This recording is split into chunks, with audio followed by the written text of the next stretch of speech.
what happens when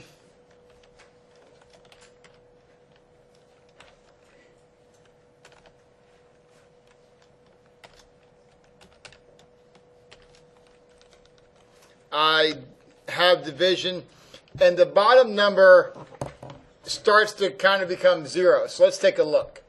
So what you see here is a fraction where you would have 5 over x minus 4. That's kind of what you're seeing there. Now let's look what happens as x gets closer and closer and closer to 4. So let's take a look. This is now vertical. We're switching to vertical now. Okay? So let's take a look. We're going to do 5 divided by this number minus 4.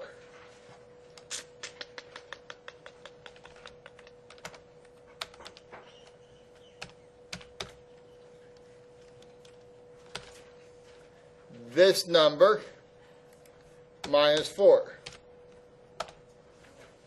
And notice what it says. In essence, you can't do that. Do we see that? But watch what happens. Okay. It's getting bigger and bigger and bigger and bigger. Does everybody see that? And the closer you get to 4, the closer you get to 4, the bigger that number is going to get. If you go bigger, it's going to get closer and closer. It's going to get bigger and bigger and bigger and bigger. Okay, now you'll see that it rounded it off because of the rounding issues. But the closer and closer and closer you get to 4, the bigger and bigger and bigger that number gets. That's the idea behind a vertical asymptote. So what does a vertical asymptote say? A vertical asymptote says, I probably can't stop it from rounding that. A vertical asymptote is what happens when a graph comes closer and closer to a point that's undefined in the other way. Let me say it again. The vertical asymptote is when the function's undefined. What causes the function to be undefined? Well, for the rational purposes anyway. What causes it to be undefined? Well, what causes vertical asymptotes to appear is you have a fraction where the number on the bottom can somehow be 0. So like if this were x plus 4, that would produce a vertical asymptote at x equals negative 4. If this were x minus 3, that would produce a vertical asymptote at x equals 3. That's when it's undefined. Now, a question that you're probably asking yourself is, well, is it always undefined and then that makes a vertical asymptote? The answer is no. You see, sometimes, let's say you have a problem like this, where you have x plus 5, x plus 2. And now we're talking about vertical asymptotes. Okay? Because the x plus 2 and the x plus 2 cancels, your vertical asymptote for that is gone. Okay? Whatever vertical asymptote would have appeared is now gone. But yet you would still have a vertical asymptote at negative 5 because that's what's going to make this undefined. Right? That's what would make that undefined. So vertical asymptotes occur whenever you have 0 in the denominator. So to find the vertical asymptote, you set the denominator equal to 0. Last blank on the sheet I gave you today. The vertical asymptote is found by setting the denominator equal to 0. The vertical asymptote is found by setting the denominator equal to 0. Okay? So, and then the vertical asymptote is always of the form what? It's always going to be x equals some number. Okay? So if I say to you, for example, y equals 2x minus 1 over x squared plus 3x minus 4, and I say to you, what's the vertical asymptote? Well, first of all, what's the horizontal asymptote? Degree on top is, I need a number. What's the degree on top? Degree on top is 1. Degree on the bottom is 2. So we compare those, right? If the one on top is smaller than the one on bottom, what do you write? Y equals 0. Very good. Now, vertical asymptotes. That occurs when? When does it occur? It occurs when this number starts to approach 0, right? But the vertical asymptote will be at whatever makes that 0. Okay? Now, the vertical asymptote will be whatever makes it 0. So what makes that 0? How do you solve that? What makes x squared plus 3x minus 4 0? You can either factor it or use what? You could use a quadratic formula as well. Factoring is going to be easier in our cases. X plus 4x minus 1 is equal to 0. Now, will a vertical asymptote always occur whenever this is equal to 0? Not if it cancels from above. Now, the question is, does it get canceled? Do either one of those cancel? Is either one of those two sitting up here? No. So you have two vertical asymptotes. One will be at -4, and one will be at 1.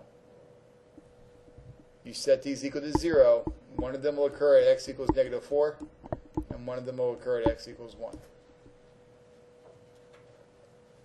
Did everybody see that? Okay. We're continuing. X-intercepts. Well, let's do Y-intercepts first. Y-intercepts will be an easier one to deal with. Let's deal with Y-intercepts. If I ask you to find the Y-intercept of y equals x plus 8 over, say, 3x plus 2. If I ask you to find the Y-intercept, some of you are going to go like this.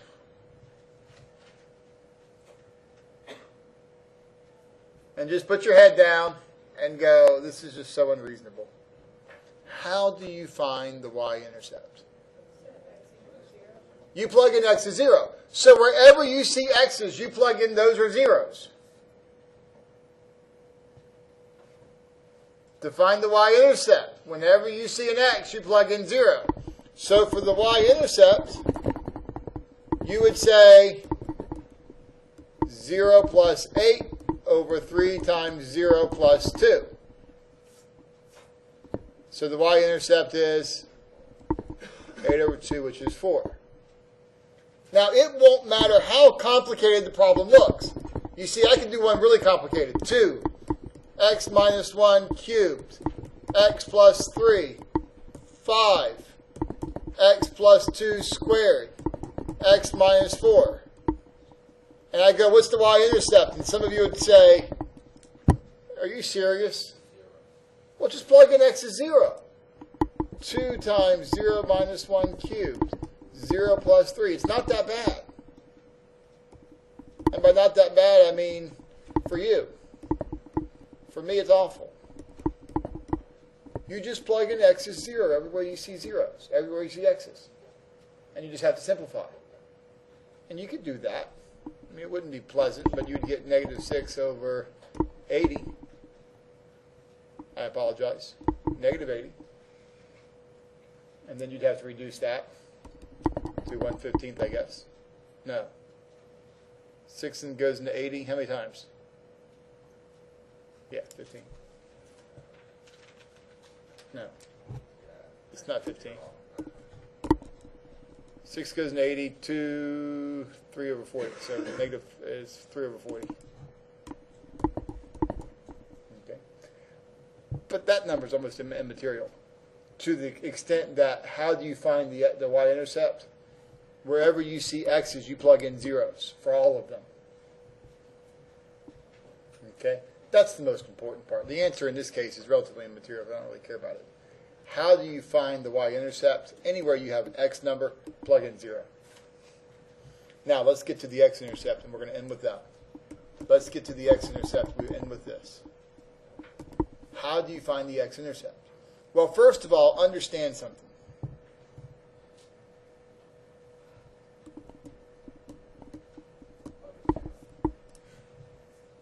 You're right.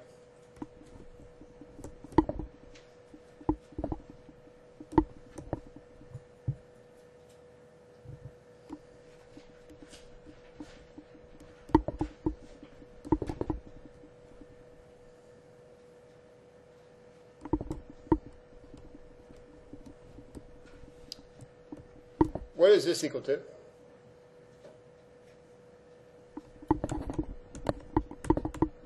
Do we agree? I have no idea. I mean, I look at that, and some of you are going like this. Come on, Dry. I know you can do that in your head. No. I'm not that big of a nerd. 2.84, but you know what? But nonetheless. What is this equal to? Hopefully everybody looks at that and goes, 0. I hope you look at that and say 0. And I hope you don't even use your calculator, because some of y'all go like that. Come on. Anything divided by 0, anything 0 divided by anything is going to be 0. It doesn't matter whether it's 8.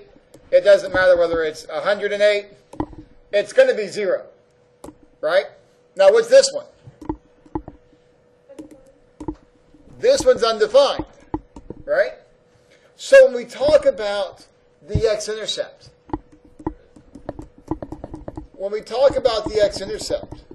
what are we saying? Well, to find it, you simply have to plug in 0 for y, right? Well, what's the moral of the story from this last section? If a fraction is 0, what do we know? The top part is 0, not the bottom part. The top part is 0.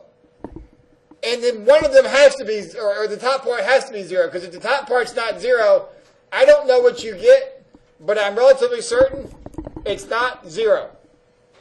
And by relatively certain, what I really mean is, it's not. Jonathan, does that make sense? If the top number is not 0, when you divide, you ain't getting 0. Do we all agree on that? The only way to get 0 is to divide into 0. So when I ask you for what is the X-intercept, you're setting this fraction equal to 0, but what do you really need to do? All you really need to set is the top piece equal to 0. Now the problem that everybody has whenever we do this is when I say we're going to set the top piece equal to 0, people will go, well, what the hell are you going to do to the bottom part? And the answer is, I don't want to set the bottom equal to 0 because that makes it undefined. That's the vertical asymptote. So I'm just going to worry about the top piece, set that equal to 0, and that is where your vertical asymptote comes from. Or excuse me, that's where your X-intercept comes from. I said vertical asymptote, I meant X-intercept. Set the top equal to 0, you'll get -5. So just worry about the top. For the X-intercept, just worry about the top. Y-intercept, plug in 0 for x. For the Y-intercept, you plug in 0 for x everywhere. For the X-intercept, you're just setting the top equal to 0. Now, what happens if you have a problem like this, where you have x plus 2, x minus 3, over x plus 4, x plus 5? If I'm going to find the X-intercepts, what do? Set the top equal to 0.